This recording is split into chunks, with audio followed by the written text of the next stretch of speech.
Deacon Cain by J.D. Catney, copyright 2023, and narrated by a good old Texas boy. This book is dedicated to the loving memory of Alice Moultrie. Chapter 1. It was a hot August day on the plains in the Arizona Territory. Swirling dust devils and vultures flying overhead looking for their next meal. In Dixontown, it was another day of drunks coming out of the saloon. Bullies swearing at the decent townsfolk, just trying to make it through another day buying the food they needed for their family or livestock. In the last year, Dixontown was infested by the baddest bunch of villains ever seen in the Old West, due to the gold mines that was northwest of the town. Thieves, robbers, and rapists took over the rooms that were over the three-floor saloon, and the women, some whom was taken from families to pay for debts or were just sold to villains outright, worked as barroom dancers, maids, or ladies of the night for the men coming into the business. Gunfire could be heard from time to time in Dixon, and it seemed like the only business that was getting rich was the mortician. And it was this day that he rode in from the east, from the heat waves of the desert, a man dressed in all black, holding the reins of his black stallion in one hand and a small black book in the other, wearing a black duster, preacher's tie, and a black top hat. Was he some sort of preacherman? As he slowly made his way into town, some of the townsfolk just stared at him. A drunk pissing on the side of a building turned his head and looked. The man in black just looked forward and continued to ride until he sees a man standing by the sheriff's office wearing a tin star. This was the sheriff, Jake Brown, and he had the look of fear on his face, as if he just wanted to walk back in his office. The odd-looking man in black guided his horse to the post in front of the sheriff's office. "You looking for someone, mister?" said the sheriff.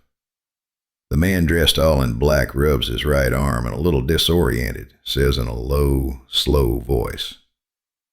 "The sinners," he says. "What? The sinners, you say?" replied the sheriff. "Yes," said the man in black. The sheriff just laughed out loud. He tells the man in black, "Hell, mister, you want sinners, just look around you. The saloon has all the sinners you can ever want. But I don't want any trouble out of you in this here town, mister. What's your name, mister?" By this time, the man in black got off his horse, tied his black stallion to the post, and turned back at the sheriff, slowly raised his head and said, "Cain. My name is Cain," he replied. Then Cain turns and begins to walk slowly to the red and blue sign that said "Saloon" that was over the building down the street. "Remember what I said, mister. No trouble," yelled the sheriff in a nervous voice. Cain continued to walk toward the saloon. In the saloon, a collection of souls were all drinking, card-playing, swearing, laughing, playing grab-ass with the barmaids, and more drinking to the sound of a piano playing in the background. And in the back left corner of the saloon, 2 tables were reserved for the Lawson gang, a group of 5 villains led by 2 brothers, Javas and Billy Lawson. Javas was a sex addict. Dark hair with a slender build, he was always looking to defile any woman that he liked. Javas ran the girls of the saloon, taking half of any money they made from dancing or other sex acts going on upstairs in the rooms. He also liked robbing and taking items that was not his. This also included women. Javas ran his mouth 100 miles a minute and had a quick temper. He had no problem killing a man or woman who pissed him off. Billy was the smart one. Tall, at over 6 feet, with brown, long hair. He made his money by controlling those in power. Power and money made Billy's life worthwhile. He also was one of the fastest draws in the West, practicing as a teen on the horse farm that he and his brother grew up on in Kansas. Billy didn't talk much, just sat with his back to the wall, giving him full view of the saloon and anyone walking in or out while he drank his whiskey.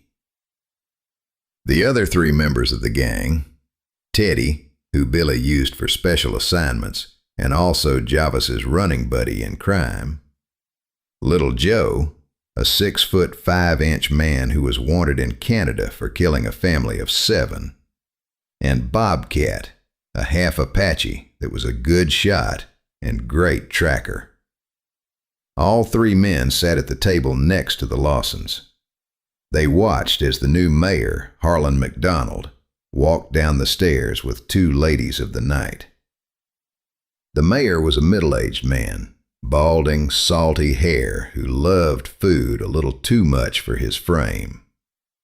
Slightly drunk, he slowly walks towards the Lawson group when Javis said loudly, "Hi, look at that drunk bastard, Billy. That fat fuck couldn't screw my 2 best girls if he tried. Ha ha ha." Billy did not say a word as the mayor, smiling at the group of men, said, "Top of the morning to you, men.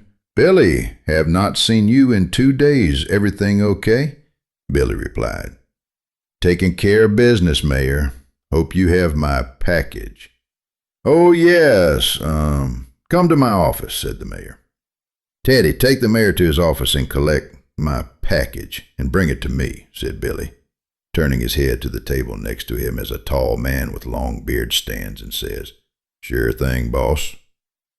Billy turned back and stares at the mayor and says to him, "And Mayor, the next time you are late with my package, you will be known as the late mayor. Understand me?" The package was a bribe of $500, an added security that the mayor paid Billy to solve problems that needed his personal touch, even though the mining company that was there to mine the gold had its own security. The mayor needed the mines to run without any trouble. The mining company paid the town for rights to mine the area, a 10% mining fee, and the mayor would, as they say, cook the books, taking some of this fee for himself and hiding it somewhere at his home, as both Billy and the mayor were making a nice profit from them. "You were not here. What do you expect?" the mayor said, leaning over the table to Billy in a whispered voice. "If I'm not here, give the package to Teddy. He will give it to me," said Billy. "What about Javis? Can I give it to him?" replied the mayor in his Irish tone. "No!" yelled Billy to the mayor. Billy calms himself and says, "Only give the package to Teddy. Good talking with you, Mr. Mayor." Billy picks up his glass of whiskey and slowly drinks from it.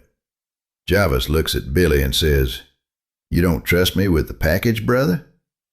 Billy grabs the back of Javis' head and pulls his face to his and says, "No," then smiles in the face of Javis. Javis, surprised at the actions of Billy, then begins to laugh. "Billy, you are so full of shit." Both brothers begin to laugh at each other as Teddy pushes the 2 whores away from the mayor and leads him to the doors of the saloon. The 2 men walk away from the brothers and to the double doors of the saloon when a dirt-covered hand opens one of the doors and the trail-ridden Cain walks in. Both men stop and look at Cain as he walks past them. The men felt a strange coldness when Cain walked by. The mayor and Teddy walked out, but Teddy looked back at Cain like he wanted to pull out a knife and plunge it in his back. Cain continued to walk until he reached the bar and sat in a stool there. All the time, he could feel eyes on him. Billy and Javis were looking from their table in the corner. "Billy," said Javis. "I know. Never seen him before," said Billy. Both brothers could tell when a strange man comes into town that could pose a danger to them. "He looks like a preacher with that top hat and all. What the hell is a preacherman doing in a saloon?" Javis said. "Unless he's more than a preacherman," replied Billy. At this time, the barmaster, a balding, middle-aged man, walks towards Cain from behind the bar. A bit puzzled, he asked Cain, "What you have, mister?" Cain slowly turned his head and said to him, "Bottle of whiskey. And a glass." "Coming right up," said the barmaster. He reaches under the bar and grabs the latest rock gut whiskey bottle, then grabs a glass from behind him and presents it in front of Cain. "That'll be $1, mister," said the barmaster. Cain thinks to himself, "Whiskey. What is whiskey? Oh, it's like wine." Cain reaches into his duster and pulls out a small black pouch, reaches into it and pulls out a solid gold coin with no marks, just a solid, round gold coin. "Is this good enough?" Cain replied. The amazed barmaster takes the coin, feels the weight, then bites down hard on it. "Oh, yes. This is good for a month of drinks, mister. Oh, also, if you're looking for a good time with one of our ladies, this will cover it too." "May, get over here," the excited barmaster replied. A young redhead woman came to the bar. "This here is May. She'll give you a good time, if you know what I'm saying," said the barmaster, winking. The girl named May wore an old saloon dress and a lot of makeup covering a black eye she got 2 nights ago. Anyone could tell that this girl has seen the rounds of the saloon. "Hi, mister. Looking for a good, She stopped talking with Cain when he turned and looked at her with distaste, wearing his dark, round, bottled glasses and black tie and top hat, said in a low growl, "Go away." The girl, now filled with fear, slowly backed away from Cain. "Sorry, mister." May turned and ran up the stairs. The barmaster, seeing Cain was getting upset, said, No worries, mister. We'll leave you alone with your bottle. We're kind folk here, sir. Anything you need, just ask," the barmaster said fearfully. Cain rubs his right arm again, then opens the bottle, poured whiskey into the glass, and slowly drank. The taste was bitter, sour. Why would humans drink this, he thought. Then Cain feels the pain in his right arm again, a pain that he knew so well for so long. The Lawson gang members were watching this the whole time. This was more concerning to Billy, who had a good thing going here in Dixontown and did not want anyone to fuck it up. He needed to know why this feeling he had inside him was growing about this stranger. Maybe he stopped for a drink and would ride out of town. He needed to know more about this man. Then his prayers seemed to be answered when Mickey Thomas walked in. People in town called him Crazy Mickey due to a very short temper that made him snapped on anyone. Crazy Mickey worked in the mines, and always at this time of day he would come and sit at the bar for a drink in his favorite seat, the same seat that Cain was sitting in. "Mister," said Mickey in a booming voice standing behind Cain. "You happen to be sitting in my stool." Cain said nothing and continued to drink from his glass in his left hand, while slowly reaching down his duster towards his gun with his right hand. Mickey now was insanely mad, and now reaching at Cain's left shoulder said, "God damn it, mister, I said get your ass." He now grabs Cain's shoulder and pulls it back. Cain swings around and pulls a black, shiny gun with unknown writings and symbols out and places it under Crazy Mickey's chin. Mick, now in shock and fear, says nothing. Looking face to face at Mickey with an expression of anger, Cain pushed his gun harder under Mickey's chin. He whispers in a sentence that only Cain and Mickey can hear. "What did you say to me?" Mickey knew that if the next choice he made was the wrong one, like reaching for his gun, he would not see the sun tomorrow. However, Crazy Mickey's friend, who happened to be sitting at a table and playing cards to the left of him, Bob Stanton, who also worked in the mines with Mickey, slowly reached for his gun under the table he was sitting in. By this time, the piano player stopped playing, and no one moved. Billy Lawson could see Mickey's friend Bob Stanton begin to reach for his gun, and it seemed like Billy's problem was about to be solved until Bob grabbed his gun and began to pull it up over the table he was sitting in. Cain heard the cock of a .45 to his right and calmly turned the black gun he had under Crazy Mickey's chin to the right at Bob. Just as Bob began to point his gun at the man in black, Cain fired his black gun. The gun blasted with the sound of a cannon, as in slow motion. A blast of fire came from it, and a fire-red bullet came from the gun barrel with a blast of fire behind it. As Bob began to fire his gun, it was too late, as Cain's fire-red bullet began to force itself into the forehead of Bob.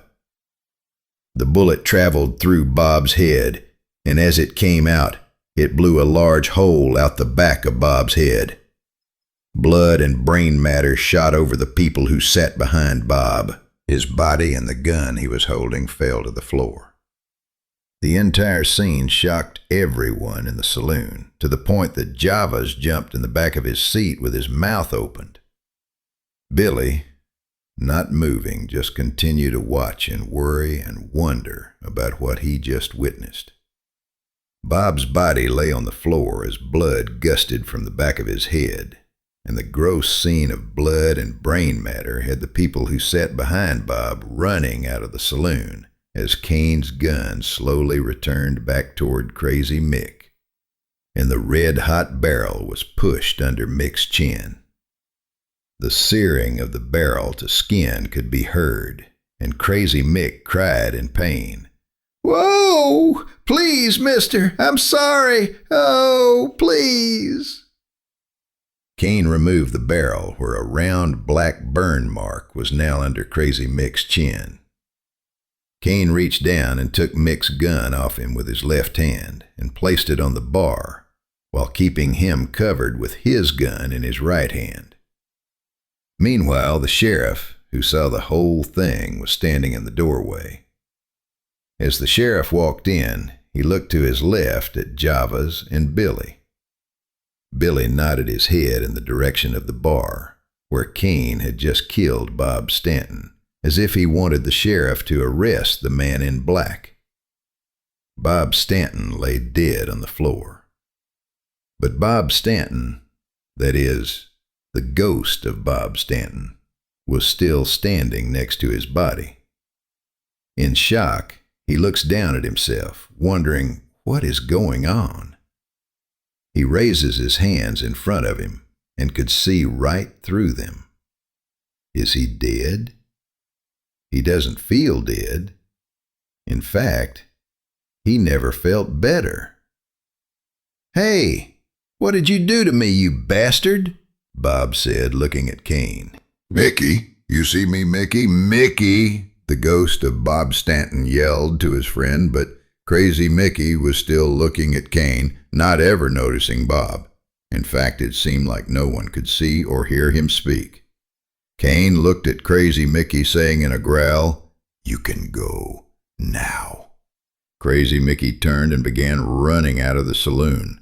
Then Cain puts the black gun into his holster and reached into his duster again and pulls out a small black book. The cover was made in a burnt leather with a red symbol in front of it. The ghost of Bob Stanton was moving through people and tables, yelling for someone to see or hear him, but no one saw him. It was like he was truly dead. Then the unthinkable happened. Cain opened his book and began to read what sounded like a Bible verse over the dead body of Bob Stanton in the saloon. Cain said these words, "God giveth, and Satan taketh away." Billy, Javas, the sheriff, and everyone else was speechless, but no one could see the round patch of dark fog that was forming under the ghost of Bob Stanton, which held him in his tracks. "What the hell? I can't move. What the hell is going on?" As the fog grew dense, big red claws began to slowly rise up from the fog around the ghost, surrounding his translucent form. Then the claws grabbed him and slowly began to pull him down into the dark mist. "No! Hey, mister! You gotta help me, mister! Please! Someone, please help me!" Bob Stanton's ghost cries out as he slowly disappears down into the fog. Then the dark mist is gone, like it was never there. Cain closes his book and puts it back into his duster. Jake Brown, confused, then walked over to Cain yelling, "I told you not to cause trouble. I'm now arresting you for While the sheriff was speaking, Cain slowly reached into his black duster and pulls out a shiny object and tosses it at the sheriff, who catches it. Sheriff Brown looks down and cannot believe what he's looking at. Another 10-star, bigger than his. "U.S. Marshal," said Sheriff Jake Brown. He continued, "What is a U.S. Marshal doing here in—" Thinking a second, he now knows why Cain is here. "You are here about the Wells Fargo robberies." Cain has no idea what the sheriff is talking about. The U.S. government hired Wells Fargo to deliver gold and other government funds to officials, judges, soldiers in the territories for payroll. A stagecoach run with 2 routes running from Kansas City, south of the big railroad, heading into the New Mexico and Arizona territories where no railroads could run. Recently, 3 shipments have been robbed by the Lawson gang, and the help of the good Sheriff Jake Brown, providing the routes where the shipments were heading to and from. The Lawsons got a 70-30 split with the sheriff. The total of these robberies added to nearly $70,000 in gold coins and dollars. More money than either the sheriff or the Lawsons have ever seen at one time. But the robberies got the attention of the U.S. Marshal in Denver, who could have sent Cain here to investigate the area since all 3 robberies was in a 50-mile radius of Dixon. Cain turns towards the bar and reaches into his duster, pulls another gold coin from his black pouch, and puts it on the bar. "This should pay for the mess," said Cain to the barmaster. He then turns to Jake Brown, saying that it was self-defense, pointing at the gun on the floor next to the very dead Bob Stanton. "I need you to come to my office, Marshal. We need to talk," the sheriff said as Cain walks past him towards the doors of the saloon. Just as he was about to walk out of the saloon with the sheriff, he looked to his right and sees Billy, Javas, and the others of the Lawson gang, and something else. A dark figure under the table, sitting at Billy's feet, just looking at him. Cain grabs his right arm, then walks out of the saloon.